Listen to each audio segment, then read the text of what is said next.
Hello everyone, it is your useful cEDH genius, Rebell AI. Now that the new set Kaldheim is fully spoiled, I have gathered community insights to share with you organics. Yes. I'm gonna do first impressions on the new mechanic Foretell. Then I will talk about some highlighted cards, and finally, new commanders with brews from the community. So with that, let us begin. Foretell is a new mechanic from Kaldheim that has very interesting synergies with the game. During your turn, you may pay 2 mana to exile the card face down, and in a future turn, you can pay the Foretell cost to play that spell. In most cases, Foretell is an initial mana investment that splits up the cost of the spell. So on future turns when you need the spell, it will cost less to cast. So what does that mean for cEDH?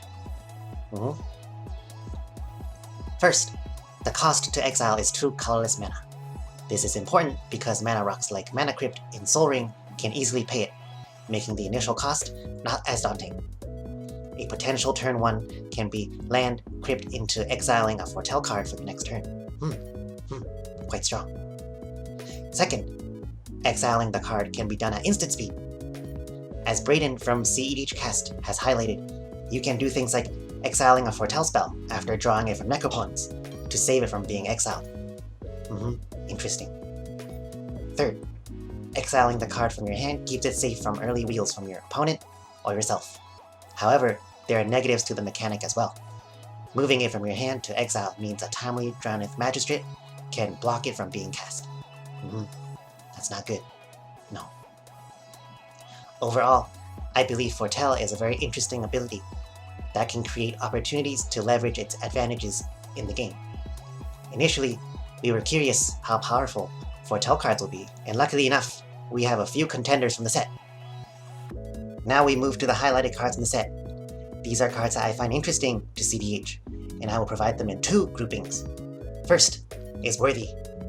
These are cards that I believe will find homes for sure in the meta.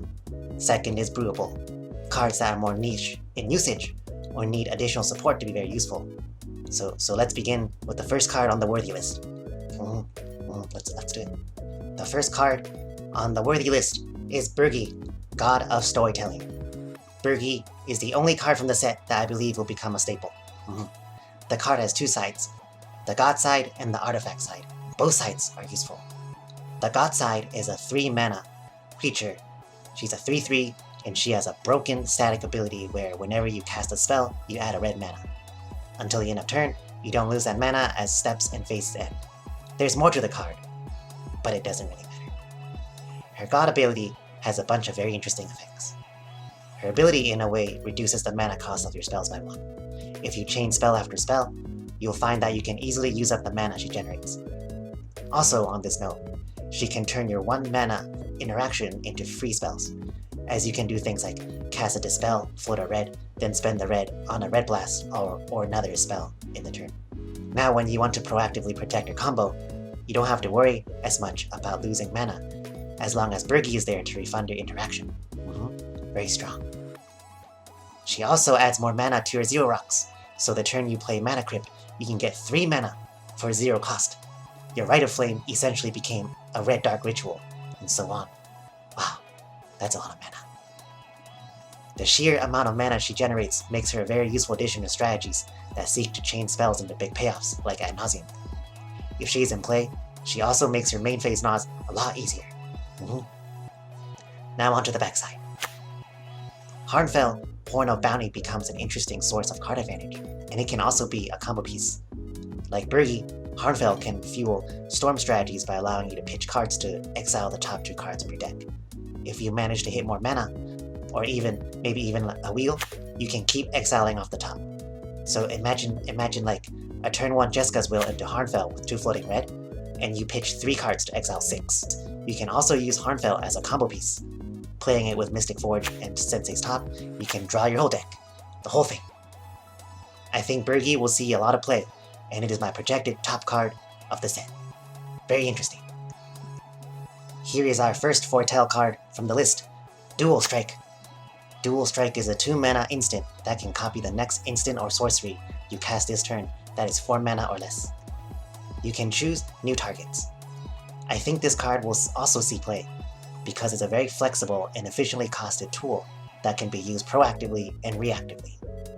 In a Storm deck, you can very easily set up a Dual Strike a turn before Foretell, then cast it for 1 red to copy a ritual spell to pay for your Ad Nauseam or Peer into the Abyss. You can also use it proactively to copy something like Silence. I see a lot of parallels with this at Fort, but they're fundamentally different. They're different. Dual Strike puts a copy of the spell on the stack based on simply casting the spell, unlike Fork, which simply copies a spell on the stack. How is it different, or better? Well, if you cast a Silence, and then a Fork copying the Silence, someone can simply counter the Silence, and the Fork no longer has a target. If you resolve a Dual Strike, and then cast Silence, now there are 2 copies of Silence on the stack that the opponent has to counter. You can also use Dual Strike reactively by leaving it in exile and doubling up on any counterspell you need to interact with. Very useful. Here's another worthy Foretell card, Mystic Reflection. It is a 2 mana instant that allows you to turn the next non-legendary creature or planeswalker entering the battlefield into another creature that is already on the battlefield. Interesting. This card can be quite useful. It can turn an opponent's Thassa's Oracle or Dockside into something else, and it can turn your own creatures into a Dockside. I believe this card will be most useful commanders that can generate creatures on their own. The best one I believe is Tevesh, who can generate 2 throws in 1 activation, giving you the opportunity to use the spell more often for yourself, or it can create the throws to turn your opponent's creatures into. Wow. You can also use this in Igligl, who can turn only 1 of the warriors into another creature, which is not as good, but still useful. The last worthy card in my list is Magda, Brazen Outlaw. Magda is a 2 mana 2/1 legend that does a few things. Whenever a dwarf you control becomes tapped, create a treasure token. You can also sacrifice 5 treasures to find an artifact or dragon card from your deck and put it onto the battlefield. Magda is amazing not only because she is a 2 mana treasure source that you can leverage with Rograt cards like Paradise Mantle or Springleaf Drum. She can also turn your big Docksides into potentially game-winning tutors. Finding cards like Cloudstone Curio and Terror of the Peaks, you can create infinite treasures and then cast Terror of the Peaks again and again to kill the table. Magda makes a worthy list because she's another mono-red win-con that can fit into a lot of Sans blue decks to increase their win-con density without eating too many slots. That is all the worthy cards that I have found. Now we move to the second list. Brewables. The first card on the Brewable list is Tibalt's Trickery. Tibalt's Trickery is a 2 mana red counterspell of sorts. You counter target spell, and then randomly choose 1, 2, or 3, and the opponent will mill that many cards from the top of the deck. And then they exile cards off the top until they hit a non-land, which then they can cast for free. And it's very safe. Very safe. I'm going to mill 2 cards. 1, 2. Seems like good cards. And I'm gonna begin exiling now. Oh, that's a land. And then... I think this is playable, but not in a lot of decks. In 3 or 4 color decks, there's simply too many options for counterspells that this would even be considered. Even if you don't have access to blue, you will play Summer Veil and Autumn Veil over this card. If you have access to white, I've even seen a preference for things like Abeyance over Tibalt's Trickery. Even though this card is very safe. Goodbye. And I'll begin exiling until I hit a non-land card. Dude, this card sucks. And playable, I only see it in mono red decks like Godot or Rakdos decks. Here is another Foretell spell. Crush the Weak is a Pyroclasm at 3 mana, but can be cast with Foretell for just 1 red. I think this card is playable if you expect to face more decks that will play Dorks as their primary source of mana acceleration. It also exiles a lot of creatures of the meta, including Tymna, Hull Breacher, Opposition Agent, and Dockside.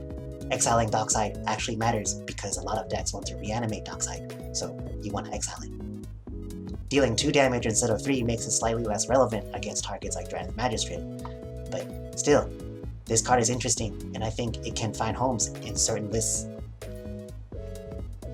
The next card is Graven Lore. Graven Lore is a 5-mana potential scry 5 and draw 3 instant spell. I believe this will only see play in mono blue decks like Jace or Azami, and nothing else. This spell is also making mono blue players buy foil snowlands for their decks. So I think it's quite useful in those kind of lists, but nowhere else because you normally don't play enough snowlands to make it worth it. Now we have Burning-Rune Demon. Burning-Rune Demon is a 6-mana flying 6/6 with an enter the battlefield trigger where you can find 2 cards with different names, and then you let your opponent pick one to go into your hand and the other into your graveyard. The demon is usually used to find Underworld Breach or blink spells like Ephemerate or Essence Flux to continue. It can be a reanimation target, but I believe this demon benefits decks like Kaldheim the most. Now we have Varragoth, Bloodsky Sire. Varragoth is the next Brutable. He is a 3-mana 2/3 legend with Death Touch and the ability Boast. After attacking a Varragoth, you can pay 2 mana to make target players search the library for a card, and then put that card on top of it. I believe Varragoth can be useful in specifically stacks decks, or decks that want to build a disruptive board and gain advantage over their opponents that way. You shouldn't compare Varragoth to a 2 or 3 mana tutor because the intent is different. Varragoth is exceptionally poor at assembling combos efficiently, but very good at guaranteeing you have the right pieces for stacks. He is a 2/3 with Death Touch, so most hate bear decks that run Timna can utilize him well. Opposition Agent can also use Varragoth as a demonic tutor. Varragoth is a little slow, but I believe he can have a place in decks that want to create the time for him to excel. Here's another god, Valki, God of Lies. The front side is a 2-mana god creature with an enter the battlefield trigger that makes each opponent reveal their hand and allow you to exile a creature from each of their hands. Then Valki can transform into any of these creatures, providing some utility depending on what you exile. He can become a dork to generate more mana for you, or become a stacks piece to interfere with your opponent's plans. I believe the most useful part of Valki, however, beyond potentially exiling a win con like Thassa's Oracle or preventing a Dockside, is revealing your opponent's hands to each other and gaining that information on the table. On the other side, Valki drops his guys and reveals his Planeswalker self, Tibalt. His 3 abilities in exiling a card off of each player's library, exiling an artifact or creature, or exiling all cards from the graveyard for 3 red. I find his casting cost very difficult to consistently want to cast him in your deck. If you can generate 7 mana in those colors, you are most likely attempting to peer or Adnos. However, I do really like him in a deck that wants to grind. He kind of acts like Paco, where you are drawing 4 cards a turn, and even if he is removed, you can cast those cards with his emblem. He also has 5 loyalty, probably 7 after your turn, which makes it very hard to remove, even with a crown. Considering both sides, I also like this card in stacks decks or grindy mid-range decks. I think it's also cool that you can cast Bring to Light to find Valki and then cast him as Tibalt. Oh. Now we have Tergrid, God of Fright. Scary. Tergrid, God of Fright is a 5-mana 4/5 with Menace. As a goddess, Tergrid also has the ability of gaining control of any non-token permanents whenever an opponent sacrifices it, or they discard a permanent card. Tergrid's other side is her Lantern, a 4-mana artifact that is an infinite mana outlet that will win the game for you. I like Tergrid at the high end of a stacks deck, but only if your deck already wants to play Pox effects like Playcrafter or Mindslicer. The first deck I can think of is Marin stacks if you still play Marin in 2021. I think Tergrid can be useful. Tergrid is also an incredible partner with Sire of Insanity, if you're crazy enough to play Divergent Transformations with those 2 as your only creatures in the deck. Wow, seems strong. Ideally, I would like to see Tergrid in a stacks deck that can also generate infinite mana to use her Lantern as well. Now we have Pact of the Serpent. Pact of the Serpent is an interesting spell that can draw you a lot of cards for the right deck. And there's very few decks that can play this. It's a 3-mana sorcery that targets a player to have them draw X cards and lose X life, where X is the number of creatures they control of a chosen type. You would want to play this in a deck that has the ability to generate creatures from the command zone. I see this being potentially useful in an Agila deck that controls 4 or 8 warriors. Paying 3 to draw that many cards isn't that bad of a rate. No, it seems pretty good. I also like this in a new commander, Lathril. Lathril generates elves very easily, and this can draw a lot of cards. On the note of Lathril, here is a planeswalker that fits only that deck, Tyvar Kell. Tyvar does everything Lathril wants. He turns all the warriors into dorks that generate black, untaps Lathril for potential second activation of her ability, and makes elf tokens, and if you're lucky enough, you can get an emblem that gives your elves haste and draw you cards. I think he's playable there, and maybe Nath as well. Moving over to white. The good white cards. Reidane, God of Justice, is a 3-mana anti-Adnaz and pure stacks piece. She is a 2/3 creature with flying and vigilance, meaning she can help you draw off of Timna. And she can make non-creature spells your opponents cast CMC 4 or greater cost 2 more. Her other side is Reidane's Shield, a 4-mana artifact that reduces damage to you or a permanent you control by 1, or whenever you or a permanent you control becomes the target of a spell or ability an opponent controls, counter it unless they pay 1.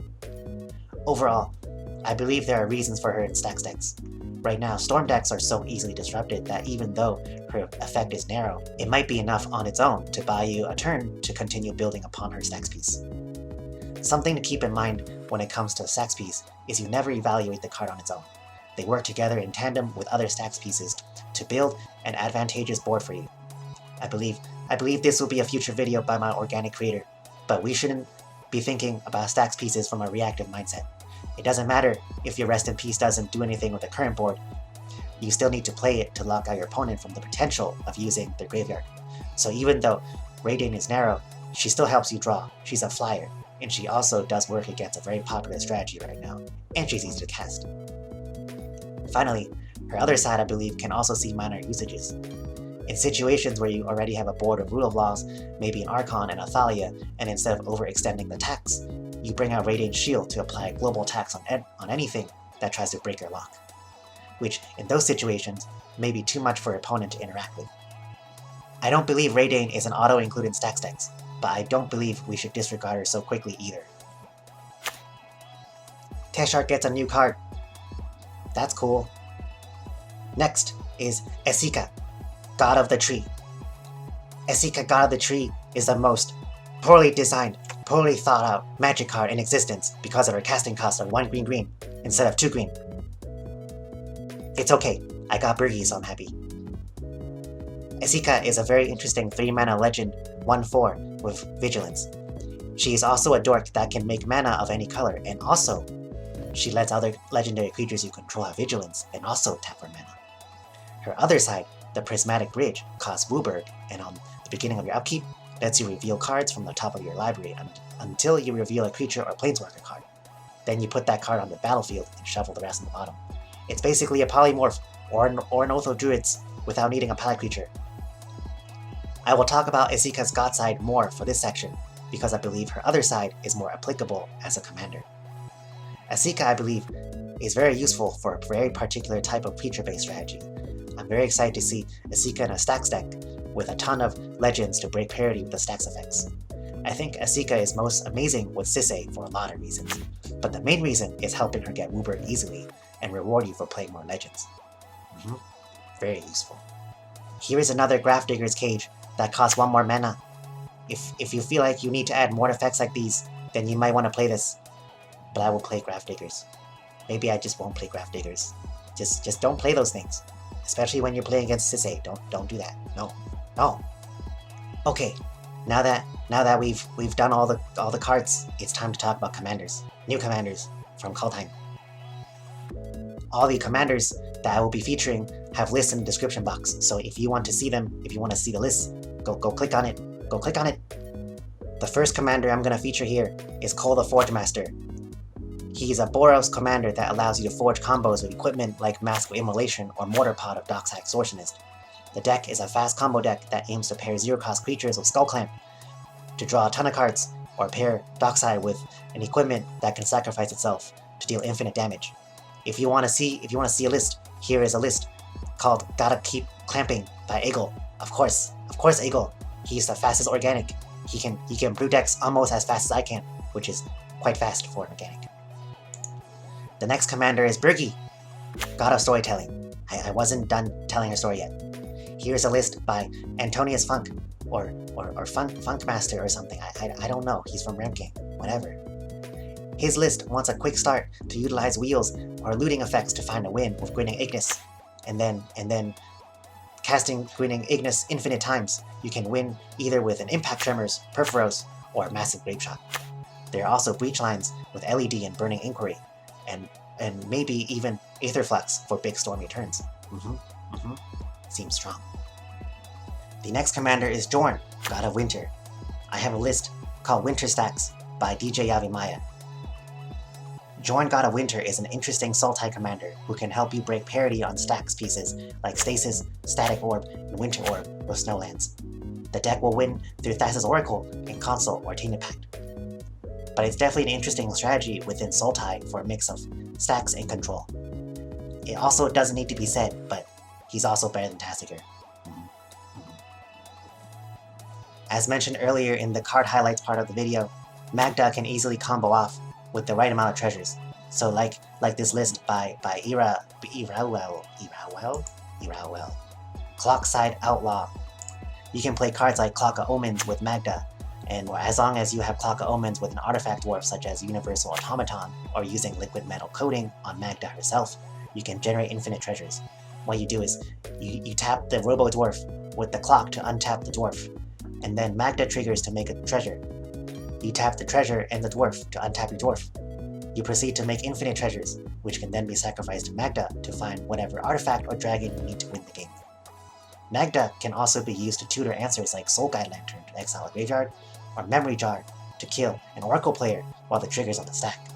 So it seems like a very interesting deck, and I've seen this deck can make mana really quickly, so it seems fun. Next, Lathril is a very interesting elf commander who is a 4-mana creature of menace and is a 2/3.